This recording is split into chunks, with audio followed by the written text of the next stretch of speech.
Hello, welcome to MzansiOz Diary. My name is Connie.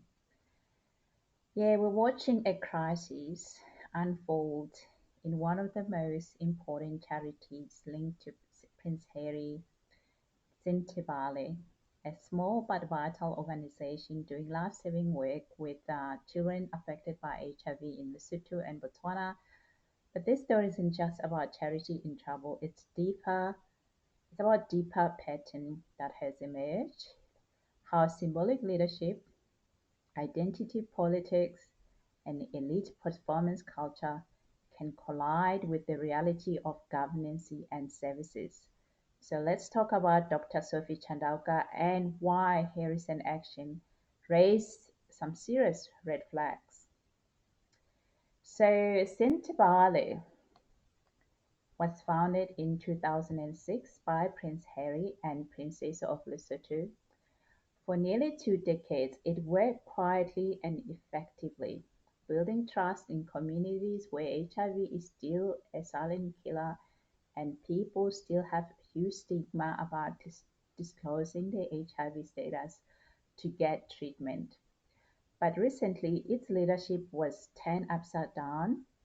A new chair, who was appointed in July 2023, Dr. Sophie Chandauka, came in with a bold idea. Her bold idea was decolonise the organization and shift away from traditional fundraising methods like polo events. Sounds progressive, right? But there's a problem. And the problem here is she had no strategy in place, no replacement donor base, just a rejection of methods that, while old school, were actually working. Under her leadership, the charity spent a whopping 500,000 US dollar on consultants, reportedly failed to bring new US donors, and here's the kicker. Doctor Chandauka allegedly asked for 300,000 US dollar salary for a role that has always been unpaid, a chair, a charity chair, a chairwoman. When the trustee pushed back, they were met not with reflection, but with accusation, bullying, misogyny, misogynoir, abuse of power.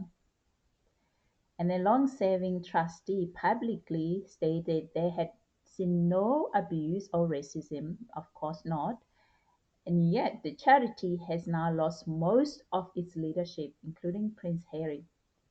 This isn't accountability, it is deflection.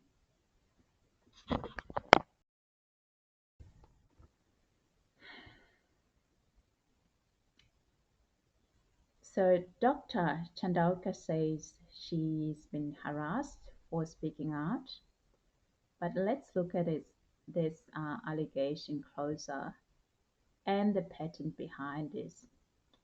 She uses the honorific doctor, DR, but that's not a medical or academic qualification. She got this title as an honorary doctorate awarded by Coventry University in 2023 for her diversity campaigning. Nothing wrong with that, but let's be clear about what it is and what it's not. Okay? Then there's a Black British Business Awards, which she co-founded and which helped her earn an MBE in Britain. But that company is now nearly 400,000 pounds in debt, almost 200,000 owed to the taxman alone.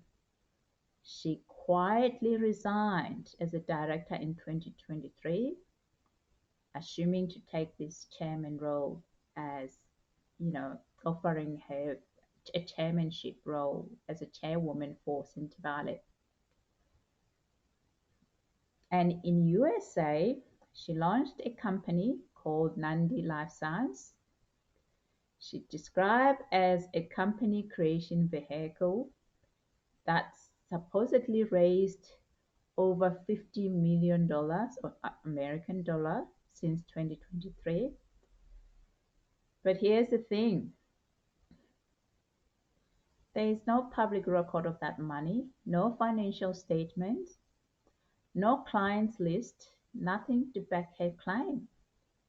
Just glossy LinkedIn lines. Oh gosh. Ah, goodness me. Hmm.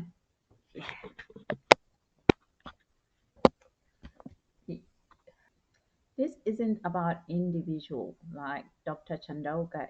It's also about a type of leadership we're seeing more often, that I get to see more often. Branding over substances, ideology over execution, language like decolonization, equity, and representation, which are so important, but it's becoming hollow when it's used to justify power grabs, poor decisions, or deflection from failure. This is not Pan Africanism as liberation tool, it's Pan Africanist aesthetic used to empower communities but to shield the elite's behavior like her from scrutiny. Using the term I am an African woman, you know, that it tends to be used by a lot of people like who are, calling themselves Pan-Africanists. There's a lot of them out there. She's not the only one. But it's this often this Pan-Africans too. People use it in the African community. They use it to, not to empower the community. It's no longer used to empower communities, but to shield elite behavior from scrutiny. Meanwhile, who loses? The children, the ones Sentebale was created to support, the ones who still need HIV testing, medication, and safe space. So, leadership isn't about how you look on paper or sound in a press release. It's about what you do, especially when no one is watching people. It's time to stop confusing performance with purpose.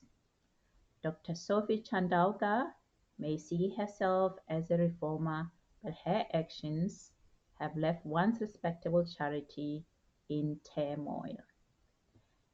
And if her other ventures are any indicator, this isn't the first time. Ambition has outpaced accountability. Let's hope Sentebale recovers because the stakes are too high for anything less. I am curious to know what you all think. Is this leadership or performance? Drop your thoughts below.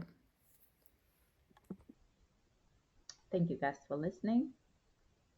Until next time, see ya.